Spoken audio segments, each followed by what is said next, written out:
അസ്സലാമു അലൈക്കും വറഹ്മത്തുള്ളാഹി. ഞാൻ പുത്തുമല അബുവിൻ്റെ വീട്ടിലാണുള്ളത്. അവിടെ ഈ പക്ഷികൾ, രണ്ട് ഇണക്കുരുവികൾ കൂട് വെച്ചിരിക്കുകയാണ്. അതെങ്ങനെ കൂട് വെച്ചിട്ടുള്ളത് പറഞ്ഞാൽ, നല്ല ചെറിയ കല്ലുകൾ പെറുക്കി കൊടുന്നിട്ട് ആ കല്ലുകൾ കൊണ്ട് കൂട് വെച്ചിക്കുക. അത് കണ്ടില്ലേ, ശരിക്കും കൂട് വെച്ചിക്കുക. അതിപ്പോൾ കല്ലുകൾ പെറുക്കി കൊടുത്തിട്ട് ആ കല്ലുകൾ മണ്ണിൽ കുഴച്ചിട്ട് നാരുകളും കൂടി കൂട്ടിയിട്ടാണ് പ്രത്യേകതരം രണ്ട് പക്ഷികൾ കൂട് വെച്ചത്. അത് കണ്ടെങ്കിൽ കൂട് വലിയൊരു കൂടാണ്. ഒരു തൂണിൻ്റെ മേലെയായിട്ടാണ് കൂട് വെച്ചിട്ടുള്ളത്. അതിൽ 3 കുഞ്ഞുങ്ങളുണ്ട്. നമുക്ക് നോക്കാൻ കഴിയില്ല അത്. അപ്പോൾ ഞാൻ നിങ്ങളൊന്ന് കാണിക്കാൻ വേണ്ടിയിട്ടാണ്.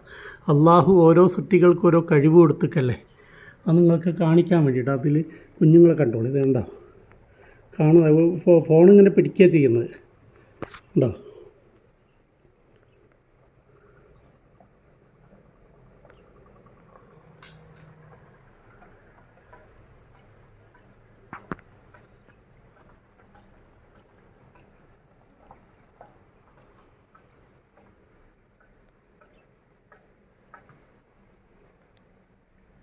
കണ്ടില്ലേ നിങ്ങൾ, ആ കൂട് വെച്ച രൂപമൊക്കെ കണ്ടില്ലേ. പക്ഷികൾ പാറി വരുന്നുണ്ട്. അവരിവിടെ തന്നെ ഉണ്ട് പക്ഷികൾ. 3 കുഞ്ഞുങ്ങളുണ്ട്. ഇത് കണ്ടില്ല, കിടക്കുന്ന 3 കുഞ്ഞ്. എനിക്ക് കാണുന്നില്ല, ഞാൻ അവിടെ നിന്ന് താഴെ നിന്ന് ഷൂട്ട് ചെയ്യുക. കണ്ടില്ലേ കൂട്. ഇപ്പോൾ ഇത് കണ്ടില്ലേ, പ്രത്യേക തരം കല്ലുകൾ കൊടുന്നിട്ട് വെച്ചിരിക്കുകയാണ്. പ്രത്യേക തരം കല്ലുകൾ. എന്നിട്ടിങ്ങനെ 2 റൂമുകളാണ് അതിലുള്ളത്. 2 റൂമുകളാക്കി തിരിച്ചിരിക്കുക. അത് കണ്ടോ, കുഞ്ഞുങ്ങൾ കിടക്കുന്ന റൂം. പിന്നതാ ഇപ്പുറത്ത് 2 പക്ഷികൾക്ക്, മറ്റേ ഇണപ്പക്ഷിക്ക് കിടക്കാനുള്ളൊരു സ്ഥലം. അതിൽ തൂവലൊക്കെ കണ്ടോ. ഒരു പ്രത്യേക തരം പക്ഷികളാണ്. എന്നിട്ട് അത് ഇപ്പോൾ ഈ പക്ഷികൾ ഇവിടെ തന്നെ ഉണ്ട്, എന്നെ നോക്കിയിരിക്കുകയാണ്. അവർക്ക് പേടിയായിട്ട്. വല്ലാത്തൊരു അതിശയം തന്നെ. അള്ളാഹു ഓരോ പക്ഷികൾക്ക് ഓരോ കഴിവ് കൊടുത്തിട്ടുള്ളത് വലിയ അത്ഭുതം തന്നെയാണ് അതൊക്കെ.